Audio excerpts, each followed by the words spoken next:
ఆంధ్రప్రదేశ్లో ఉండబడే వికలాంగుల సమాజం రోడ్లెక్కక ముందే వికలాంగుల డిమాండ్ల పరిష్కారం కోసం జగన్మోహన్ రెడ్డి గారి ప్రభుత్వం ముందుకు రావాలి. ఆంధ్రప్రదేశ్లో ఉండబడే లక్షలాది మంది వికలాంగులు తమ హక్కుల సాధన కోసం ప్రజా ఉద్యమాన్ని నిర్మించక ముందే, రోడ్డెక్కక ముందే వికలాంగుల డిమాండ్ల పరిష్కారం కోసం జగన్మోహన్ రెడ్డి గారి ప్రభుత్వం ముందుకు రావాలి. మానవత్వాన్ని చాటదలుచుకుంటే, మానవత్వం ఉన్నదని చెప్పి జగన్మోహన్ రెడ్డి గారి ప్రభుత్వం నిరూపించుకోదలుచుకుంటే వికలాంగుల సమస్యల పరిష్కారమే మొదటి ఎజెండాగా ఆయన తీసుకోవాలి. అలా కాకపోతే లక్షలాది మంది వికలాంగుల సమాజం రోడ్డెక్కుతారు. లక్షలాది మంది వికలాంగుల సమాజం రోడ్డెక్కడం వల్ల తలెత్తే ఎలాంటి పరిణామాలకైనా, తలెత్తే ఎలాంటి ఉద్రిక్త వాతావరణానికైనా జగన్మోహన్ రెడ్డి గారి ప్రభుత్వం బాధ్యత వహిస్తుంది, మూల్యం చెల్లించుకునే పరిస్థితి వస్తుంది. ఆ పరిస్థితి కొని తెచ్చుకోవద్దని మాత్రం నేను గుర్తు చేస్తున్నా. ముందుగా లక్షలాది మంది 198% పైగా ఉండబడే వికలాంగుల సమాజానికి ఉపయోగపడేది ప్రధానంగా పెన్షన్. ఆ పెన్షన్ ఖచ్చితంగా 6,000 వరకు పెంచాలని చెప్పి డిమాండ్ చేస్తున్నాం. పెన్షన్ ని, వికలాంగులకు ఇచ్చే పెన్షన్ ని 6,000కు పెంచాలని డిమాండ్ చేస్తున్నాం. 200 రూపాయలు ఉమ్మడి ఆంధ్రప్రదేశ్లో పెన్షన్ ఉన్నప్పుడు 1,500 డిమాండ్తో పెన్షన్ పెరగాలని చెప్పి విహెచ్పిఎస్ డిమాండ్ చేస్తూ వచ్చింది. అంతిమంగా 2 తెలుగు రాష్ట్రాలు ఏర్పడే సమయానికి తెలంగాణలో పెన్షన్ 1,500 రూపాయలు అమలు చేశారు, ఆంధ్రప్రదేశ్లో కూడా 1,500 రూపాయలు అమలు చేశారు. అది 2019 వచ్చే సమయానికి అక్కడ తెలంగాణలో 3,000 రూపాయల పెన్షన్ అమలు చేశారు, ఇక్కడ 3,000 రూపాయల పెన్షన్ అమలు చేశారు. 1,500 తెలంగాణలో అమలు జరిగినప్పుడు అది ముందు, ఇది తర్వాత. ఇక్కడ 1,500 అమలు చేశారు. అక్కడ 2018లో 2018లో ఎన్నికలు వచ్చినాయి అసెంబ్లీకి. అక్కడ 3,000 అమలు చేయడం మొదలు పెట్టిండ్రు. అంతిమంగా 2019 వచ్చేటప్పటికి ఇక్కడ 3,000 అమలు చేశారు. ఇప్పుడు అక్కడ విహెచ్పిఎస్ డిమాండ్ మేరకు, ఎంఆర్పిఎస్ డిమాండ్ మేరకు 6,000 పెరగాలని చెప్పి మేము అక్కడ ఉద్యమం నడిపాం. అందులో భాగంగా ఎన్నికలు రాకముందే 4,000 రూపాయలు ఇచ్చారు. ఇప్పుడు ఎన్నికల్లో భాగంగా కాంగ్రెస్ ప్రభుత్వం 6,000 ఇవ్వడానికి అంగీకరించింది, మేనిఫెస్టో పెట్టింది. ఆ మేనిఫెస్టో పెట్టిన ఈ 6,000 పెన్షన్ ని ఏప్రిల్ నెల నుంచి వాళ్ళు ఇవ్వబోతున్నారు. అంటే అక్కడ 1,500 అమలు జరిగినప్పుడు ఇక్కడ 1,500 అమలు చేశారు, ఆడ 3,000 అమలు జరిగినప్పుడు ఇక్కడ 3,000 అమలు చేశారు. ఇప్పుడు అక్కడ 6,000కు సిద్ధమవుతుంది కనుక ఇక్కడ కూడా 6,000 రూపాయల పెన్షన్ ఖచ్చితంగా ఆంధ్రప్రదేశ్ ప్రభుత్వం ఇవ్వాల్సిన అవసరం ఉన్నదనే విషయం కూడా మేము గుర్తు చేస్తున్నాం. కాబట్టి పెన్షన్ పెరగడం అనేది సహేతుకమని తెలంగాణ విషయం రుజువైంది కనుక ఆంధ్రప్రదేశ్లో కూడా ఆ బాధ్యత నెరవేర్చాల్సిన బాధ్యత ప్రస్తుతం జగన్మోహన్ రెడ్డి గారి ప్రభుత్వం మీద ఉన్నదని మాత్రం గుర్తు చేస్తున్నా నేను. రెండోది అంత్యోదయ కార్డు ప్రతి వికలాంగుల కుటుంబానికి ఖచ్చితంగా అంత్యోదయ కార్డు వర్తింపజేసి 35 కేజీల బియ్యం నెలకు వాళ్ళకు ఇవ్వాలని చెప్పి మేము డిమాండ్ చేస్తున్నాం. ప్రతి వికలాంగుల కుటుంబానికి అంత్యోదయ కార్డు ఇవ్వాలి, 35 కేజీల బియ్యం వాళ్ళకి అందుబాటులోకి తీసుకురావాలని డిమాండ్ చేస్తున్నాం. మూడోది ఇక్కడ వివాహ ప్రోత్సాహ బహుమతి.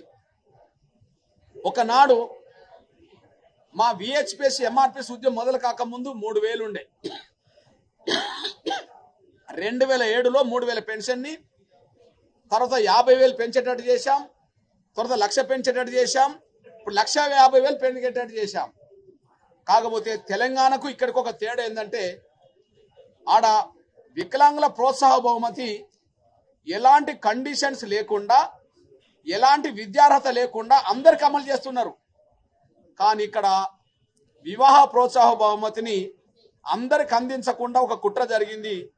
అది 10th పాస్ అవుతేనే వివాహ ప్రోత్సాహ బహుమతి వర్తిస్తామని చెప్పడం జరుగుతుంది. అది తప్పుడు పద్ధతి అనే విషయం కూడా గుర్తు చేస్తున్నాం. అంటే వికలాంగులు సకలాంగులు పెళ్లి చేసుకుంటే 10th పాస్ కావడం అనేది ఉండడం అంటే 10th పాస్ కాని వాళ్ళు, చదువుకోలేని వాళ్ళు చేసుకోవడానికి అవకాశం లేదా, వాళ్ళు ప్రోత్సాహ బహుమతికి అర్హులు కాదా అనే విషయాన్ని మర్చిపోవద్దని చెప్పి గుర్తు చేస్తూ ఖచ్చితంగా ఎలాంటి కండిషన్స్, ఎలాంటి షరతులు, ఎలాంటి నిబంధనలు లేకుండానే వివాహ ప్రోత్సాహ బహుమతి అందరికి వర్తింపజేసే విధంగా అందించడం మీద ప్రభుత్వం దృష్టి పెట్టాలని చెప్పి కోరుతున్నా నేను. నాలుగోది ఖచ్చితంగా ప్రతి వికలాంగులకి, ముఖ్యంగా ఆర్థోకు సంబంధించిన వికలాంగులకి, నడవలేని పరిస్థితి ఉన్న వికలాంగులందరికీ ఖచ్చితంగా మోటార్ వెహికల్స్ అందించే విధంగా ప్రభుత్వం తక్షణ నిర్ణయం తీసుకోవాలని చెప్పి మేము డిమాండ్ చేస్తున్నాం. అంతేకాకుండా రాజకీయంగా స్థానిక సంస్థల్లో రాష్ట్ర ప్రభుత్వం రాజకీయ రిజర్వేషన్ అమలు చేయాలి. చట్టసభలో రాజకీయ రిజర్వేషన్ అమలు చేసే విధంగా తీర్మానాలు చేయాలి.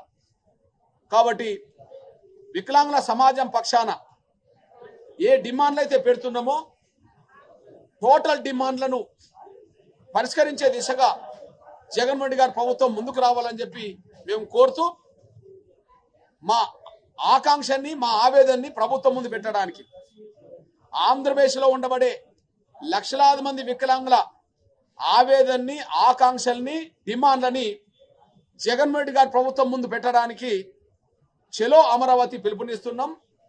మార్చి 9న చలో అమరావతి పిలుపునిస్తున్నాం. చలో అమరావతి పిలుపును జయప్రదం చేయడానికి ఈ క్షణం నుంచే వికలాంగుల సమాజమే కాకుండా ఎంఆర్పిఎస్, ఎంఎస్పి అనుబంధ విభాగాలన్నీ కూడా వికలాంగుల సమాజానికి అండగా నిలబడి చలో అమరావతిని పిలుపుని జయప్రదం చేయడానికి ఈ క్షణం నుంచి చలో అమరావతి పిలుపు జయప్రదం చేసేంత వరకు మేము కూడా పూర్తిస్థాయి బాధ్యత వహిస్తామనే విషయం కూడా గుర్తు చేస్తూ, ఈ విషయంలో అధికార పక్షమైన జగన్మోహన్ రెడ్డి గారికి గుర్తు చేస్తూ, త్వరలోనే ఎన్నికలు రాబోతున్నాయి కనుక వికలాంగుల డిమాండ్ల మీద చర్చించడానికి, వికలాంగుల డిమాండ్లను పరిష్కరించడానికి విహెచ్పిఎస్తో, వికలాంగుల సంఘాలతో ప్రభుత్వమే కాకుండా అన్ని పార్టీలు కూడా చర్చలకు పిలవాలని, అన్ని పార్టీల ముందు, ప్రభుత్వం ముందు మా డిమాండ్లను పెట్టడానికి మాకు అవకాశం ఉంటుంది అనేసి కూడా గుర్తు చేస్తున్నాను. నేను ఎన్నికలు వచ్చినప్పుడు తూతు మంత్రంగా వికలాంగుల ప్రధాన డిమాండ్ల మీద చర్చ పెట్టుకోకుండా ఏదో ఆశలు పెట్టినట్టుగా 1-2 డిమాండ్లు పరిష్కరించడానికి ఎన్నికల మేనిఫెస్టోలు పెడుతుంటారు.